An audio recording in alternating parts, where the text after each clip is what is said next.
is Kathleen Dent, and I'm with Inspired Classroom. And you are in for a treat today and Thursday. Some expert writers are going to be working with you on writing.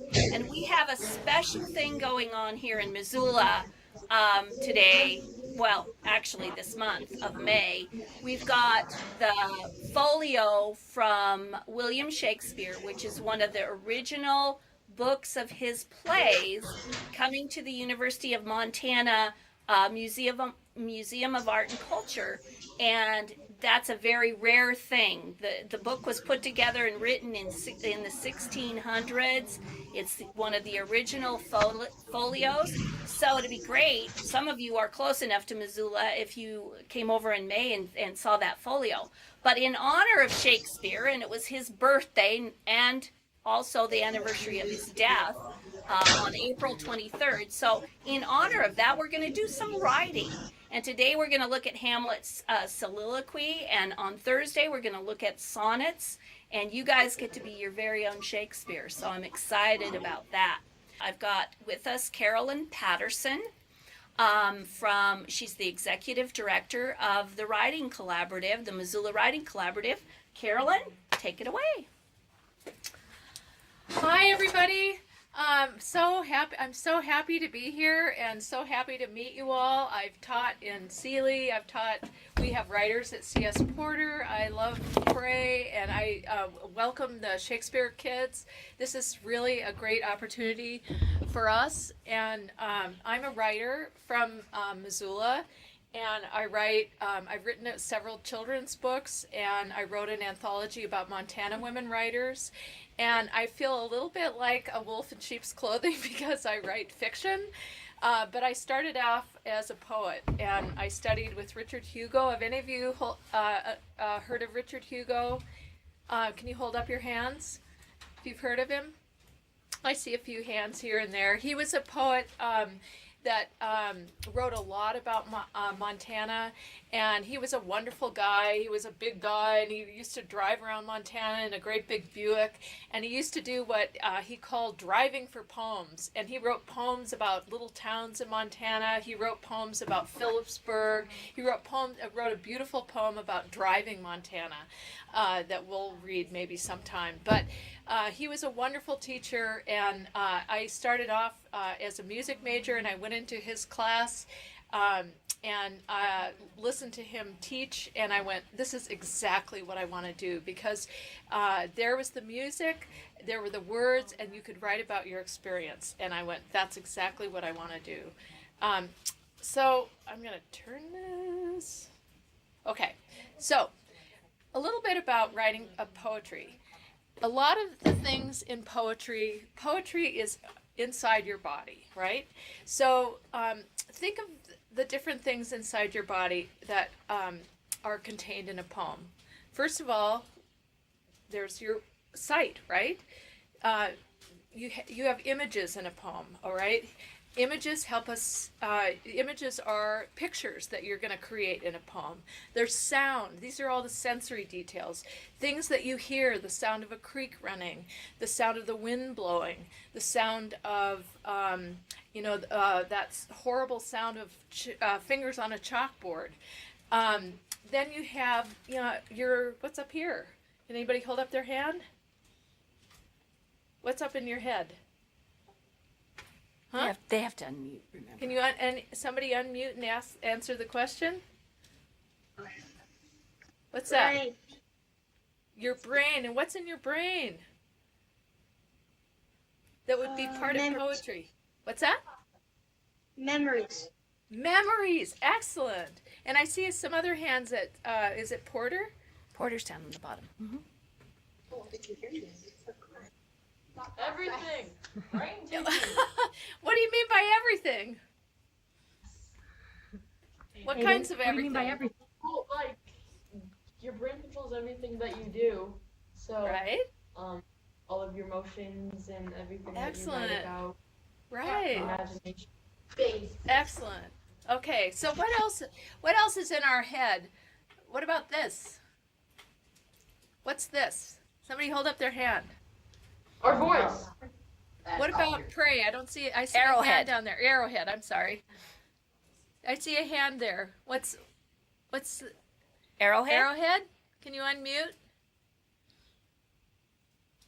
What's it in your mouth? It's part of poetry. Teeth. Teeth? You're gonna bite into that poem? And what else for Arrowhead? I see that a hand. Words. Words. And what else? Think of one of your senses. We have sight. We have what? Taste. Yes, exactly. And then what about here? How about Sealy? Sealy. We haven't heard from Sealy. Where's Sealy? Up. They'll move, so just call them. Sealy. What about these things hanging off your head? What? Hearing, right? So we have taste, we have sight, we have sound, we have. Now, what about your hands? Prey? I mean, Arrowhead? Touch. Excellent. Okay. Then another really important part of poetry is detail. And I always, once I teach, everyone goes, detail, detail, detail. But detail drives your poem. If I write about, I'm sitting under a tree eating, boring. But if I write, I'm sitting under a maple tree with a checked cloth and I'm eating a peanut butter and jelly sandwich on a summer afternoon, that paints one picture, right? But if I say, I'm sitting under a ponderosa pine tree in the Beartooth Mountains and there's scratchy moss under my and I'm sitting on scratchy moss and I look out and see a grizzly bear, that's a whole different picture, right? Or what if you say, I'm driving a car down the street? Boring. Okay. What if you're driving a Camaro down Highway 200 at 150 miles an hour? That's a whole different story than if you're driving maybe an old Chevy pickup down a dirt road where there's maybe a couple sleepy cows, right? Suddenly we have two different stories. So detail, detail, detail. Don't write about just flowers. Tell me what kind of flowers. Don't write about just trees. Tell me what kind of trees. Don't write about just a house. Describe the house. The other really important part of poetry are line breaks.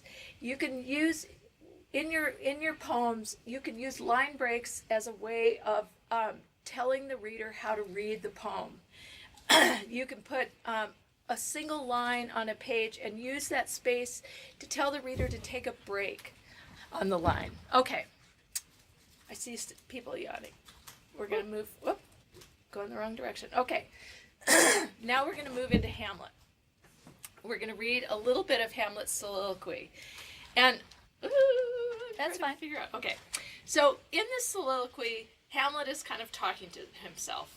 And he's trying to decide whether or not he should stay alive, if he's done these terrible things, and he's talking to himself saying, should I just end it all, or should I take the consequences, painful as they are, and go through what I'm going to have to go through if I keep on living?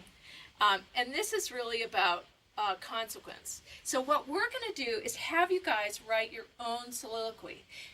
Now let me talk a little bit about what a soliloquy is. Okay, but first we're going to read a little bit of the soliloquy. Come over on the other side. So, there you go. What I thought it would be fun to do is to have each of you read a portion of this. So let's start with Arrowhead. And can you guys read? Don't worry too much about what the words say. We're entering. One of them to read. Yeah. So can we choose one person in Arrowhead, blue shirt there, young man in blue shirt, to read down to the words must give us pause. And don't worry too much. The language is going to sound odd to your ear. But what we're going to do at the end of this is I've picked out 5 words we're going to use, and we're going to use it to write our own soliloquy. So don't worry too much right now about these strange words. Just just enjoy them and think about what they might mean. Okay? So do you want to start out? To be or not to be. And then the next group will start with, there's the respect. So let's start with Arrowhead. To be or not to be, that is the question. Go all the way down to the line that ends, must give us pause. Whether this noble in the mind to suffer, the sailings and arrows outrageous fortune, or take arms against the sea of troubles, by opposing end of them to die to sleep, no more by a sleep to say we end, the heartache and the thousand neutral strokes, that fresh is here to this combination, developedly to be washed, to die to sleep. Going. You're doing great. You're doing a great job. Do you want to let someone else read? Or Yes. are you good with this? Okay. Can we, in the blue with the pink heart or something on it? With the glasses? Can you read? Yeah, come on. To sleep, perchance to dream. Hey, there's a road. We're in that sleep of death, what dreams may come, when we have shuffled off this mortal coil. Let's just pause. Okay, thanks, that's great. Wonderful job, you guys. Now let's move to Seeley. Seeley? You look like, you guys look like you're just dying to read. Hello, Seeley? Give him a minute. Can someone up there read? There's the respect. Ah, there you are. Who's going to read for us? Ah, there you go. Okay, do you want to read down to Bear Bodkin? And what do you bet?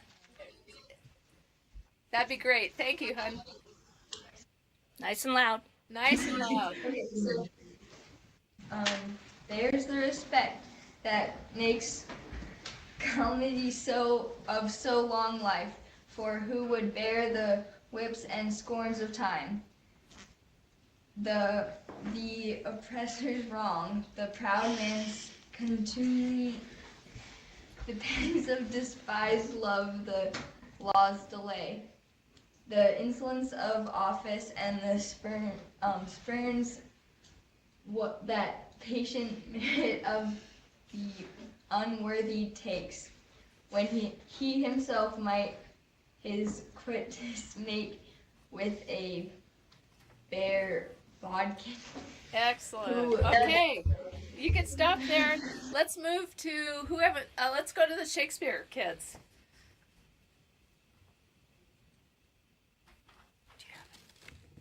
Can you hear us? Can you guys read? Start with who would Fardle spare? Okay. Who would Fardles bear to grunt and sweet under a worried life, but that the dread of something after death, the undiscovered country from whose bourne no traveler returns, puzzles the will and makes us rather bear those ills we have than flee to others that we know not of. Okay. Thus, That's great. Oh, you did a wonderful job. Okay, and who's the last group? Porter. We have Porter. Can someone at Porter take us to the end in the orange jacket? Can you do that for us? Okay. Yeah. Thus conscience does make cowards of us all, and thus the native hue of resolution is sickled o'er with the pale cast of thought. An enterprise of great pitch and moment with this regard, their currents turn awry, and lose the name of action. Soft you now, the fair Omphalia, nymph in thy orisons be all my sins remembered. So, you guys did a wonderful job. Wow. Did you find that there were some words that, like, you had no idea what they meant? Thumbs up. Thumbs up? If there were some words there that, you'd never heard before. How about fartles? Had you guys ever heard of fartles? Thumbs up? I'm not seeing any thumbs up. Oh, there. How about bodkins? Does anybody know what a bodkin is? Body. Bodkin? It's a sword, okay? So what we're going to do is I've picked out some words from here. I think I just wanted to get those words in your mouth because I think it's fun to just hear how strange they sound and how intriguing. And then I picked some of these words, and some of them will be familiar and some of them won't. And then we're going to try to write a poem of them. Now what we're going to do, I have to go back. Sorry. We're going to write a soliloquy, right? And a soliloquy is a way of talking to yourself. A monologue in a play is when people talk out to the audience. They're talking to the audience themselves, but a soliloquy is when you talk to yourself. And we all talk to ourselves. We go, oh, should I eat that cookie? Should I not eat that cookie? Well, if I eat that cookie, it's going to be really good, and it's going to, like, that chocolate's going to melt in my mouth, and that oatmeal is going to feel so rich and delicious.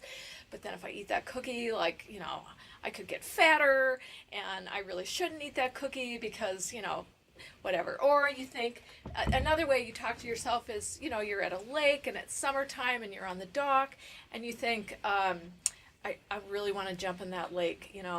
It's green and it's dark underneath, and if I jump in that lake, it's going to feel so cool and delicious. But the other part of you thinks, I'm warm and it's summer and the sun is on my skin. And those are the different ways we talk to ourselves, right? So this is what you're going to do in your poem. These are some of the words I want you to use. So one of them is sling. He talks about the slings and arrows of fortune, right? So sling is a really fun word to use because you can use it as a verb, like, you sling hash, baby, or you sling something around, or a sling is like, do you guys know what a sling is? Thumbs up. Has anybody used a sling? Like you put something in yeah, that's right. It's a very old thing. There's a shepherd's sling. It was one of our first weapons, actually. Okay, this word, perchance. It's a fun word. It just means perhaps, right? It's an older version of saying perhaps. Contumely. I like this word because it's such a big, giant word. But it really means like an insult. So that's why I put all the little signs for insult. A church should not, be exposed to gossip and contumely. It's like a noun, okay? So you could say to your classmate, you should not use swear words and contumely on the playground, and just see what their face looks like. Dream, okay? We all know what dream means. Like, a dream can be a noun, a dream can be a verb, right? I thought we'd use that just because we didn't want too many words that we didn't know. Outrageous, okay? We all know what outrageous is, and we use it a lot of different ways. Outrageous can be a good thing, or it can be so bad. It can be bold and startling, or it can be something really bad and excessive.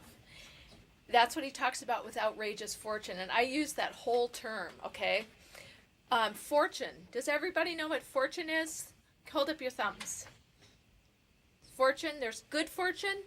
Fortune can also mean like fate. Like, what is your fortune? People go out and seek their fortune, which could be in terms of money, Or it could just be, what is your fortune? What is your fate? Or it could be an accident or something that happens to you. Okay, so these are the words: sling, perchance, contumely, dream, outrageous.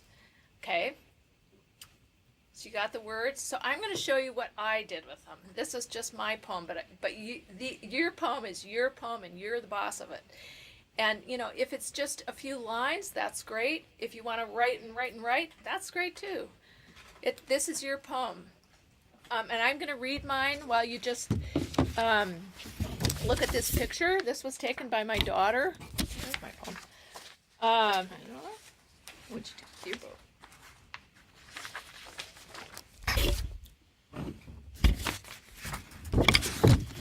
I'll read it now. Okay. It's called Morning Soliloquy. Okay, and these are thoughts I have in the morning. To wake or not to wake. And I just took the lines right out of Shakespeare. So if you want to steal, just steal, right? Bad poets borrow, good poets steal. That's what they say. To wake or not to wake, whether 'tis nobler to bury oneself deeper into the nest of blankets, scratchy wool, soft down, where that dream still drapes the bed, the shutters opening and shutting on the veiled brain, or to thrust oneself out into the day, the cold, unblinking dawn, to rise, perchance, to shudder under the cold, unblinking dawn of winter, the tile contumely. And that's that word, right? Contumely. It means like insulting. And it's cold on my feet. Or to warm the day with black coffee. To greet outrageous fortune with a slap of the refrigerator door, with a sling of potatoes across the hot griddle, and watch the sizzle, the pop and snap of grease, the newspaper with its greetings of outrageous tales of fortune, the cat curling around your legs, the dog nudging feet, the newsprint graying your hands, the morning just cracked open and yours. So do you see places where I used the some of the words? Shakespeare kids, can you see a word, one of the words I used?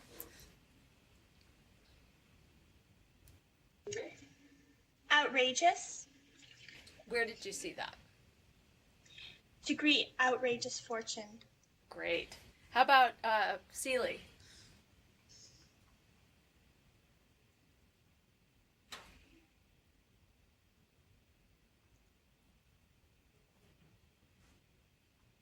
Seeley? Perchance. Perchance. Okay. Have them read the line. Can you read the line? To perchance to shudder under the cold. Excellent. Okay. And how about C.S. Porter?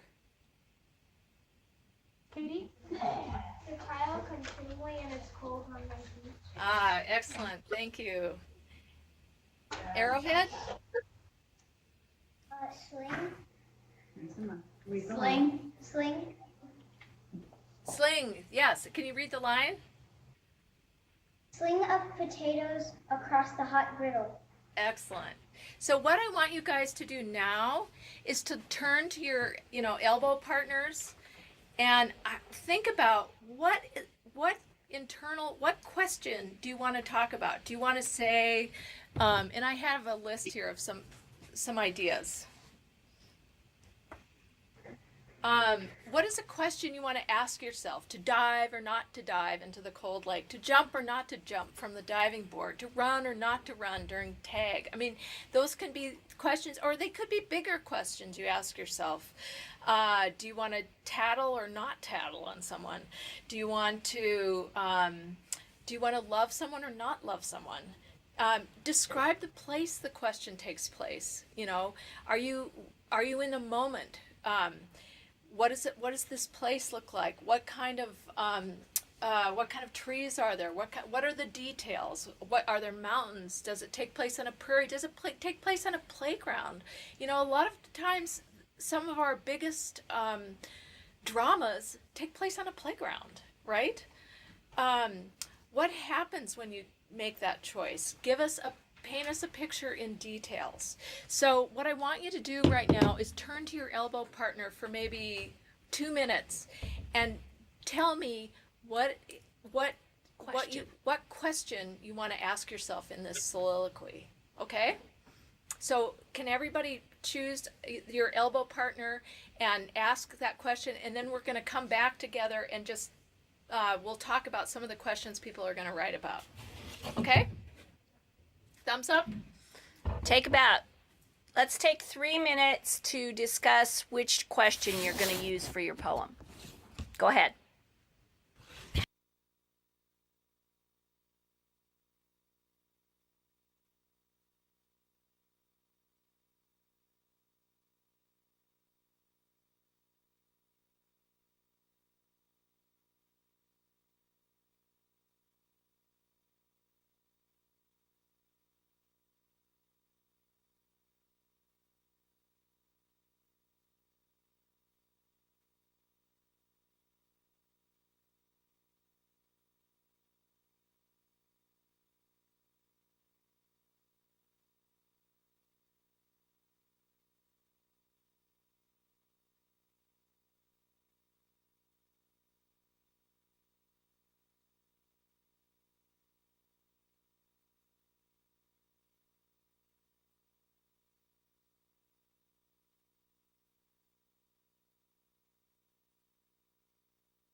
Just checking in, how are we doing?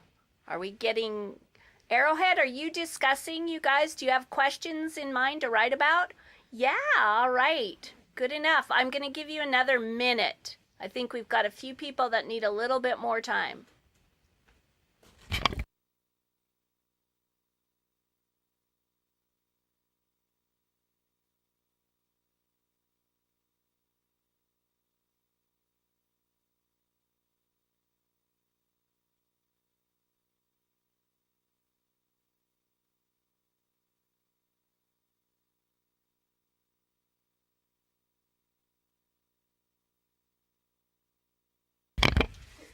So, did everybody get some good ideas? Let's see. Let's hear from Arrowhead. Could we get? Could I have the teacher help me call on somebody? Jesse? To eat the chocolate chip cookie or to not eat the chocolate chocolate. Have one more. Okay, one more from Arrowhead. I love it. Camille, I know. To die or not to die. say it real loud. To die or not to die. Wow. Wow. And so, what kind of details are you going to give us with that chocolate chip cookie, for example?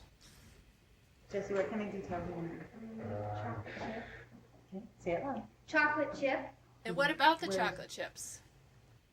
Melting chocolate. Yeah. And how is that going to feel on our tongue? Good. Good, gooey. Excellent. Okay, and to die or not to die, what are you going to talk about there? To cut your head off or not to cut your head off. Oh no! Maybe a different question. What would you? Are you thinking about to sleep, perchance to dream? What are you thinking about there? Cut it off there. Shall we move to Seeley and see what they're thinking about? You think about that some more, Arrowhead. We'll go to Seeley. Okay. Seeley, what kind of questions did you guys come up with? To be or not to. Like to dream or not to dream, or Ooh, that's to beautiful. swim or not to swim. Excellent. They say. What did you say?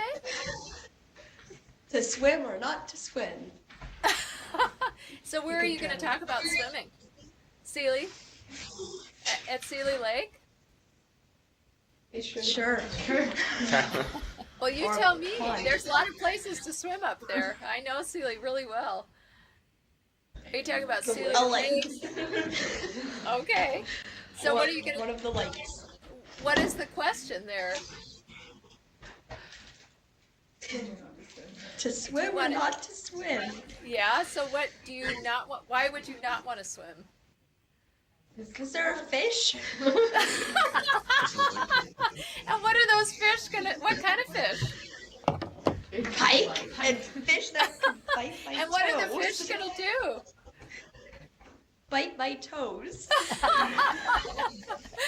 And what if you do swim? What is that gonna be like? Cold. Excellent. How cold? Give me more. Is it cold Turn as into an ice cube. There you go. That's excellent. I love it. How about Shakespeare kids? What did you guys come up with? To slip on ice or not to slip on ice. That's great. And let's explore it. So what happens if you slip on ice? You fall down.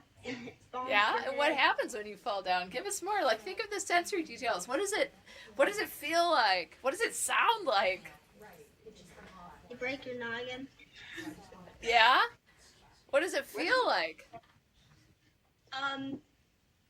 It feels like falling down on a really hard comforter that has not been used for a very long time. Wow. Excellent. And what if you don't slip on ice? What is that? Then you can get back to the side of the ice and remember to put on your ice skates before going back out on the ice. Excellent. And then you can talk about where are you ice skating? Let's go to CS Porter. Where are we ice skating? Boker Park. Excellent. Okay, so you can describe that for us.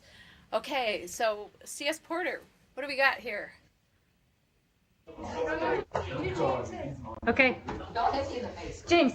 To vote Trump or to not vote Trump? Oh,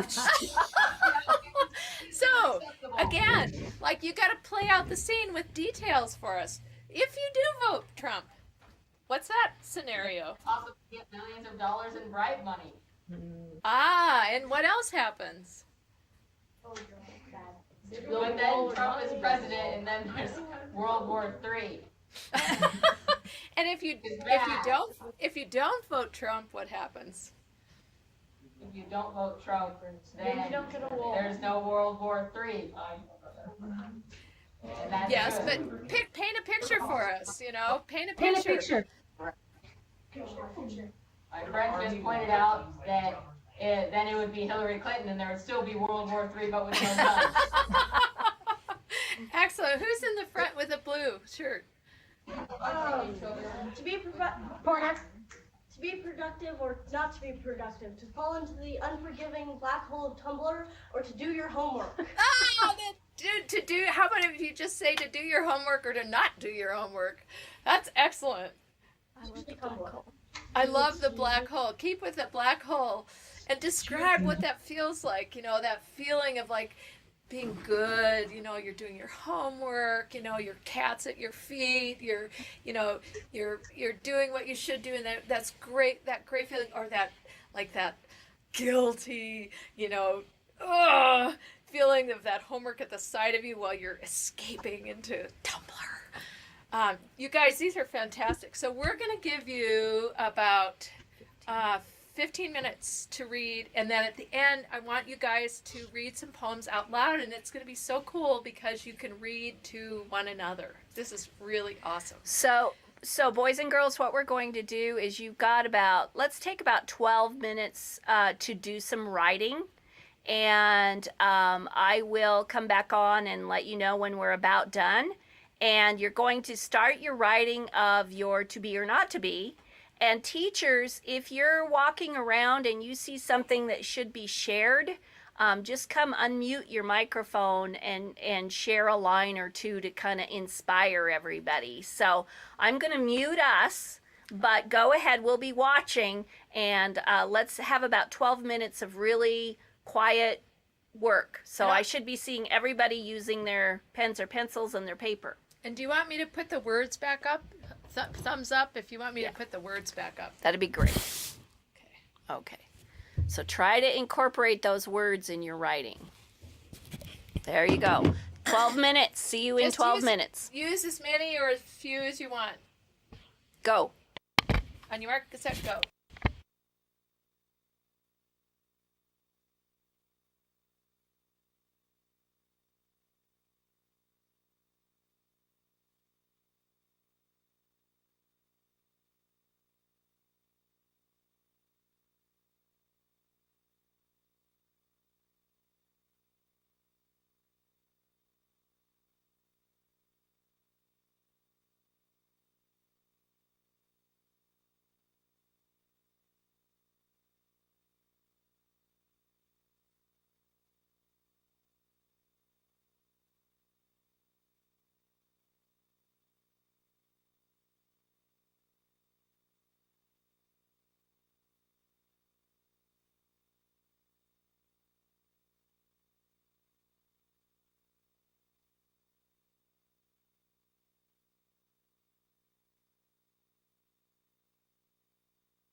Okay, we have about 2 more minutes, everybody, until we're ready to share out. We don't expect you to be done with your poem, but to share out in about 2 minutes.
I would love to hear some lines, some poems.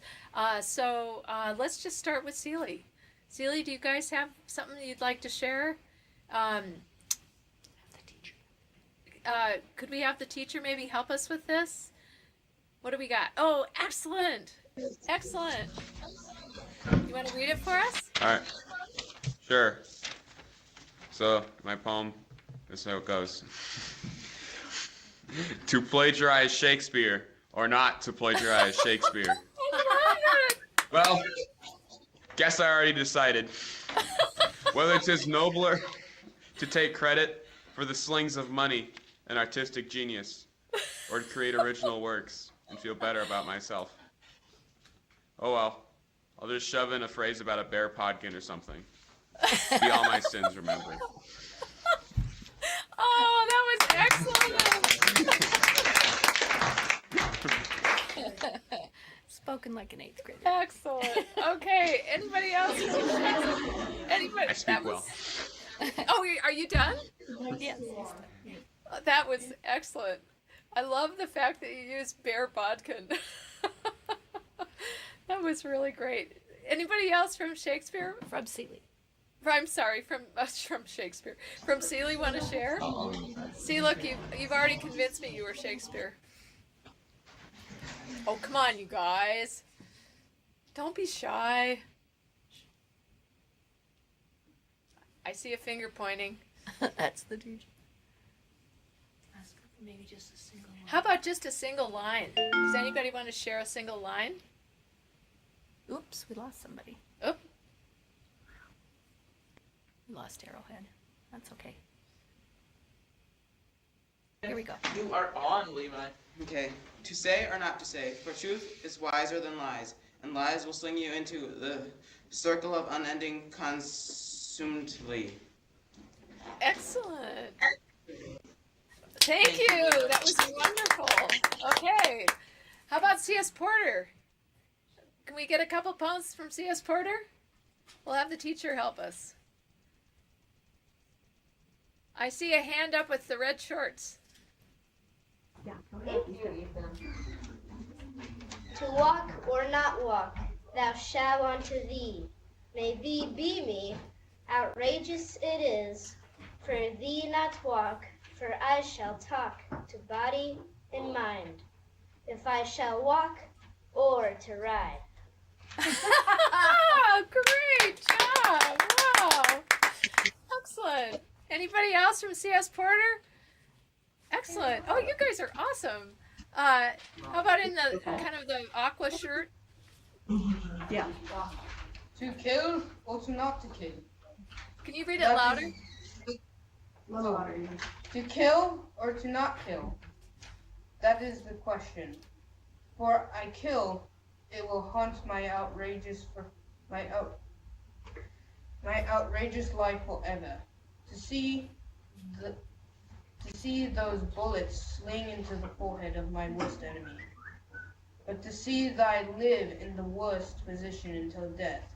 Perchance he escapes. Then there is no question, just the answer. But to dream about the kill would haunt me,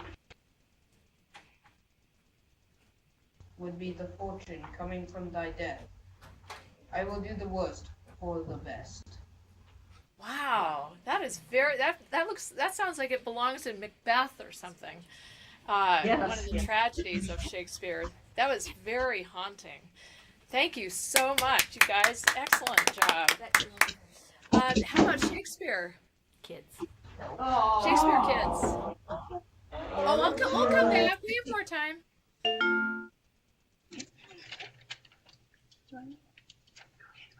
Okay.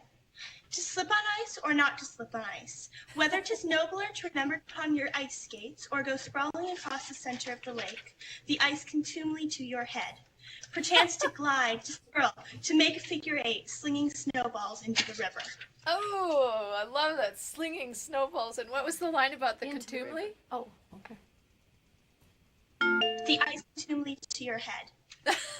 Yay! Oh, and we're back with Arrowhead. Yay! So we're reading poems and Arrowhead, can you hear me? Yeah, I can. Can who wants to read a poem for us? Can the teacher help us pick? I had a dream that I walked to the kitchen and I smelled. Can you read it louder? I'm sorry. We Come can't. closer to the microphone. Come closer to the mic. Okay. I had a dream that I walked into the kitchen and I smelled the chocolatey, gooey cookie. Then I took a bite. The outrageous heat burnt my tongue. Excellent. Wow. Nice job. Nice use of outrageous. Perhaps I take a big bite of the frozen cookie dough. And when I was just about to take a bite, my mom walked into the kitchen, and she was outrageously mad at me. But I had a good fortune that I found it first. Excellent use. Should we go back to C.S. Porter? Had one more. Do one more poem, C.S. Porter? The teacher's going to have to pick. I'm glad it's not me. So many poems to pick, so little time. It's Mary. Wait. Oh, Okay. To say or not to say, either to fall deeper into the mind's void of slinging ideas, the chance of breaking down a barrier that was perchance unknown, or to be free of all outrageous possible fates. But can my conscience take any more of this torture than... Is that it? Are you done? Yes. Okay, excellent. Wow. I love that. You guys did an excellent job. I want you all to clap for each other. It was so much fun to hear from all across the state. Woo! Excellent soliloquies. Excellent. And thank you. I hope you guys continue to keep writing. Cheryl Nothi will be with you on Thursday, and I guarantee you will have a blast. So have a great day today, okay?